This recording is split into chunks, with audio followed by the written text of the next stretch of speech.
tayong dumating na dalawang packages from SHEIN. Binuksan ko na yung isa kasi kinuha ko na yung first item. So, suot-suot ko na siya. Lahat ulit ito mga pang summer, OOTD, pang bakasyon nyo ngayong summer. Kasi mga pang mami outfit, ganun na yun, mga mamshis. Siyempre, ayan, nagbukas na tayo. So, ito yung first item natin. Ang ganda, mga mamshis. And yung size ko na pala ngayon is medium. O, di ba? Sexy na tayo, mga mamshars. Pero siyempre, yung brass na natin, kailangan natin itong trabahuin. But anyways, ito siya, mga mamshis, yung ating first item, which is padded sleeveless pala siya, mga mams. Siguro yung size ko, medium large. Naglalaro siya sa medium large. Pero itong size na to, medium siya, mga mams. Ganyan yung itsura niya pag nakatak siya. Di ba? Ang cute, mga mamshis. So, ayan, di nyo na kailangan to mag-bra. Shorts lang ako, mga mamshis.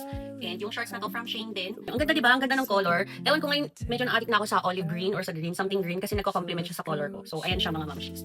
Di ba? Ang cute! Next item. Ayan, ganyan siya. Oh, ang ganda. Pang beach. Sige, try natin siya ha. Wait lang. Ay, naku, mamsh. Magugustuhan mo to. Ayan. Yung nakita ko dun sa picture ng babae, yung model mismo sa SHEIN is, wala siyang nilagay or wala siyang t-shirt na ganitong nilagay. Pero syempre, di ba? Kailangan naman natin maglagay kahit pa paano. Kasi syempre, hindi naman tayo dyang matipong 22 years old. Ito yung itsura niya. So, ganyan yung likod niya. Pakita ko yung likod niya. Ganyan. By the way, shorts pala to. Yung hindi siya tipong palda yung style. So, ayan siya. Short siya na maluwang. Tapos, ang gaan yung tela niya kasi may pagkatipong silk yung tela niya. Ayan siya.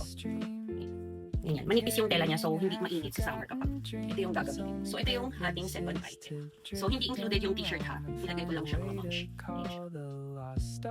Diba? Ang cute. Okay, so sa next item na tayo. T-shirt. Ayan. T-shirt siya na white. Kinuha kong size nito large. Ayan siya, large.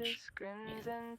Sana pala medium na lang. Ay, ang laki ng large. Sige, sukat natin. Wait lang. So, ayan. Medyo malaki yung size ko na nakuha. But anyway, hindi naman siya masyadong halata. In fairness, cotton. Mga babs. Okay, so next item tayo. Feeling ko shorts to. I-partner na lang natin siya dito sa white shirt. So, magtutong shorts dito siya. Dito sa t-shirt. So, ayan. Yung size ng kinuha kong shorts ay medium. So, ayan. Saktong-sakto mga mamshis. Ganyan yung itsura niya. So, pwede kayong maglagay ng brown belt. Diba? So, sa akin okay naman kasi fitted naman yung shorts. Ayan siya, ang ganda. Dapat may brown belt ako, no? Kasi wala kasi ako ng brown belt. Black belt lang. Pero ayan yung overall ng white t-shirt. And then ng shorts. Okay, so, next item. Ay, palda o bong. Large naman to yung size ko dito. Hindi pala siya palda. So, palda short pala siya. Ito naman yung blouse na napili ko na magiging partner nito. So, ganyan yung atake, mga mamshis. Okay naman. Perfect naman. Hindi naman siya mukhang babastusin. Ang ganda ng blouse. Promise. Press ko siya sa pakiramdam. Kaya gusto ko yung blouse. Ganyan siya sa likod. Ayan. Di ba? May ruffles na naman ang aking in-order. Move na tayo sa next item. Ang ganda. Ito siguro yung pinaka nagustuhan ko sa outfit natin ngayon. Maliban dun sa color green and dun sa ipapakita ko ngayon sa inyo mamaya. Wait. Pero yan siya. Ang ganda. Grabe.